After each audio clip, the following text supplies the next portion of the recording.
अस्सलाम वालेकुम स्टूडेंट्स, आज हम स्टार्ट करेंगे एक्सरसाइज 4.3 का क्वेश्चन नंबर 7। इसमें हमारे पास दो फैक्टर्स हैं, एक हमारा क्वाड्रेटिक फैक्टर है और दूसरा लीनियर फैक्टर है। क्वाड्रेटिक फैक्टर को हमने ए एक्स प्लस बी की फॉर्म में लिख लिया है और जो लीनियर फैक्टर है वो सिंपल सी के साथ लिख लेंगे।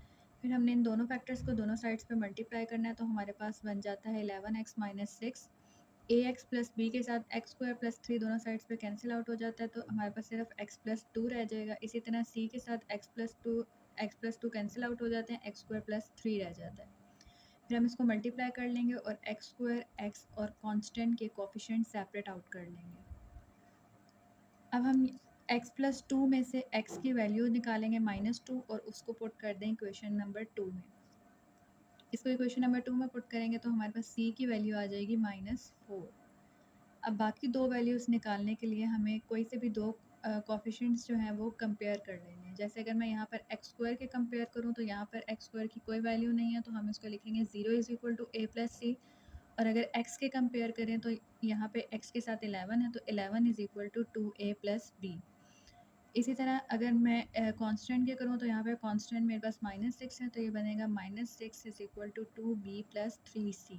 कोई से भी दो हमने कंपेयर कर लेना है जिससे हमारे पास बाकी दो वैल्यूज़ भी आ जाएंगी। यहाँ पर मैंने एक्स स्क्वायर और एक्स के कोफिशिएंट्स कंपेयर कर लिए हैं, तो मेरे पास ए की वैल्यू आती है 4 और बी की वैल्यू आ जाती है 3। अब इन तीनों वैल्यूज़ को हम इक्वेशन नंबर 1 में पुट करेंगे तो हमारे पास फाइनल आंसर आ जाएगा 4x plus 3 over x square plus 3 minus 4 over x plus 2। Question number 8 में हमारे पास है x और एक्स स्क्वायर प्लस 5। x हमारे पास लीनियर है, इसको हमने a ओवर x लिख लेना है। एक्स स्क्वायर प्लस 5 क्वाड्रेटिक है, इसके लिए b एक्स प्लस सी ओवर एक्स स्क्वायर प्लस 5 लिखेंगे। फिर हम दोनों फैक्टर्स को दोनों साइड्स में मल्टीप्लाई कर लेते हैं। यहाँ पर रह जाएगा 3x square plus 5x plus 15 और इस साइड पे x जो है वो कैंसिल आउट हो जाएगा, एक्स स्क्वायर प्लस 5 रह जाएगा और बी एक्स प्लस सी के साथ x square plus 5 cancel out हो जाएगा, x रह जाएगा। फिर हम इसको मल्टीप्लाई करके लिख लेते हैं और जो कोफिशिएंट्स हैं एक्स स्क्वायर के, एक्स के और कांस्टेंट के, उनको सेपरेट आउट करके लिख लेते हैं।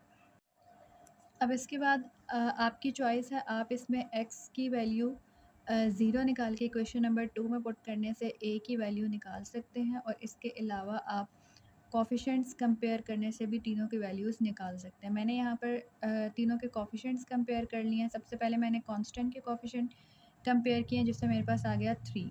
अगर मैं सबसे पहले एक्स स्क्वायर के कंपेयर करती तो उससे मेरे पास a और b दोनों की वैल्यूज़ अननोन थी, तो उससे मैं कोई वैल्यू नहीं निकाल सकती। इसलिए मैंने पहले कांस्टेंट जो है उसके कोफिशिएंट्स कंपेयर कर लिया ताकि मेरे पास एक वैल्यू आ जाए, तो a आ जाता है 3। इसके बाद मैंने x के कंपेयर किए हैं तो मेरे पास c आ गया 5। इसी तरह अब मैं एक्स स्क्वायर के कंपेयर करूँगी तो यहाँ पर a की वैल्यू डालने से मेरे पास b आ जाता है 0। इन तीनों वैल्यूज़ को मैं इक्वेशन नंबर 1 में पुट करूँगी तो मेरे पास फाइनल आंसर आ जाएगा।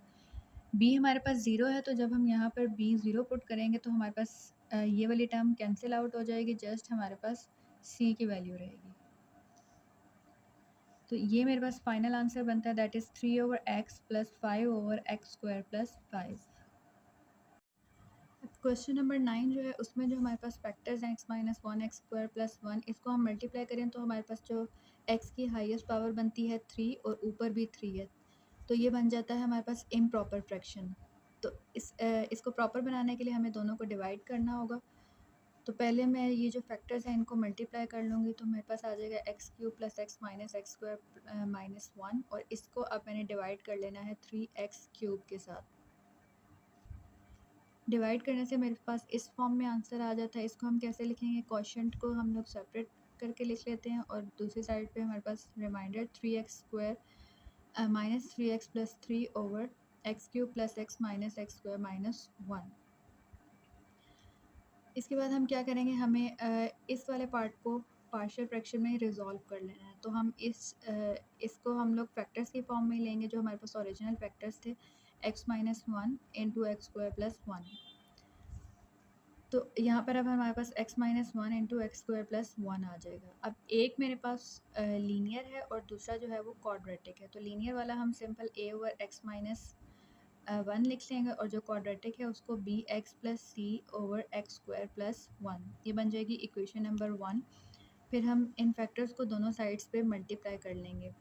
मल्टीप्लाई करने से इस साइड पे मेरे पास 3x² माइनस 3x प्लस 3 रह जाएगा और इस साइड पे x माइनस 1 कैंसिल आउट हो जाएगा, x² प्लस 1 रह जाएगा और bx प्लस c के साथ x² प्लस 1 कैंसिल आउट हो जाएगा, जस्ट x माइनस 1 रह जाएगा। ये क्वेश्चन नंबर 2।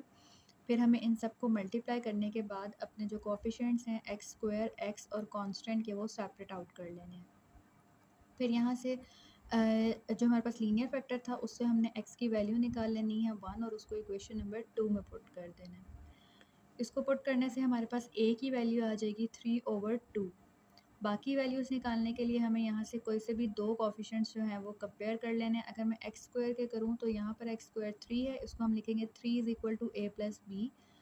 यहाँ पे हमारे पास x का माइनस बी प्लस सी है और यहाँ पे x माइनस 3 है, तो x के कंपेयर करने के लिए हम लिखेंगे minus 3 is equal to minus B plus C. X square के कोफिशिएंट कंपेयर करने से b की वैल्यू आ जाती है 3/2। इसी तरह से x के कोफिशिएंट कंपेयर करने से c की वैल्यू आ जाती है माइनस 3/2।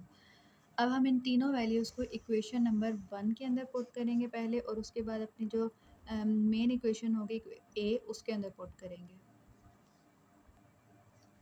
इक्वेशन नंबर 1 में पुट करने से मेरे पास आ जाता है 3/2x minus 1 plus 3x minus 3/2x square plus 1। फिर हम इसको इक्वेशन नंबर ए में पुट करेंगे जिसमें हमारे पास साथ में क्वेश्चन भी आ जाएगा 3 plus 3/2x minus 1 plus 3x minus 3/2x square plus 1।